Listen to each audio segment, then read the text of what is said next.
Let's talk a little bit about the results of these sex ed classes that are brand new to Mississippi. Now, they already had the highest teen birth rate and STD rates in the nation when they had abstinence-only. Shock, shock. I mean, to nobody who has a brain is that surprising. But in 2012, lawmakers capitulated a little bit, and they said, well, look, the numbers are kind of overwhelming, so here's what we'll do.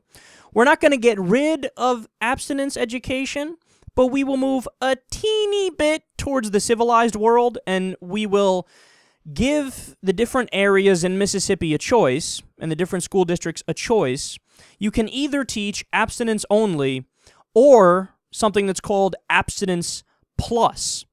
Now, what is abstinence-plus? Well, that's where you focus on abstinence primarily, but you give some sex education along with it. So in the past, it was just, don't fuck.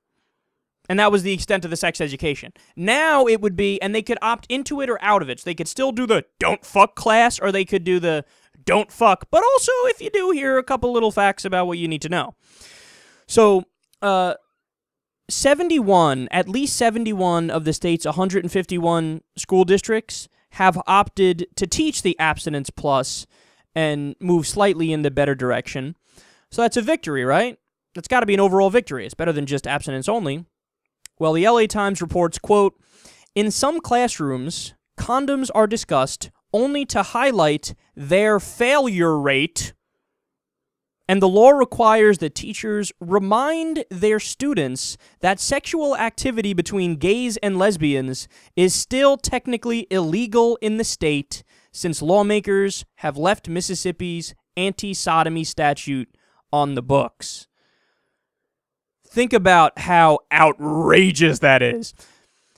Condoms have, what is it, a 98, 99%, success rate?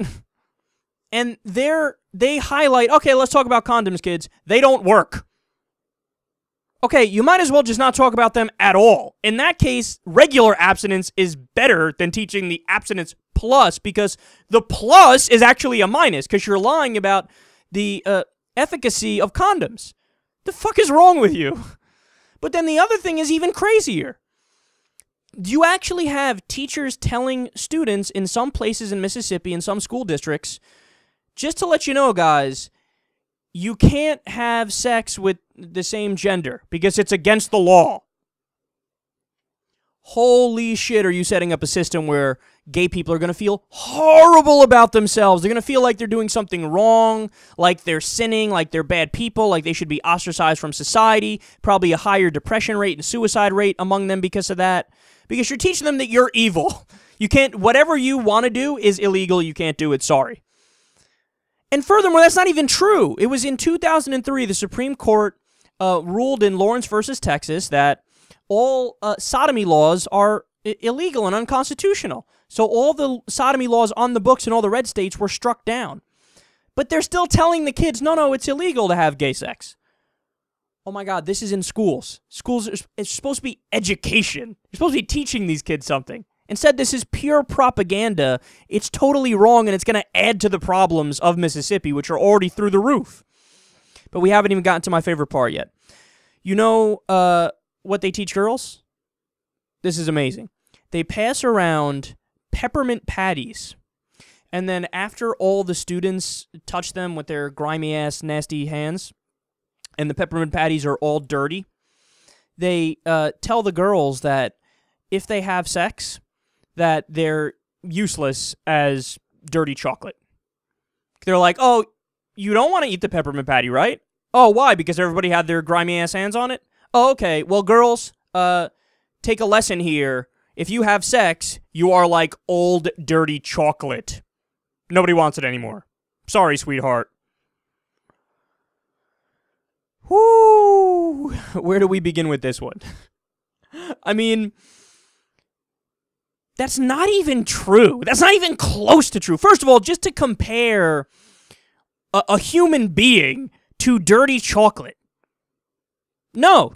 Just shut the fuck up. You sound stupid, okay? But going a step further, This idea that is still somehow rather prevalent in a lot of different cultures that, well, men obviously want virgins and it's purity and it's they want the innocence of the virgin.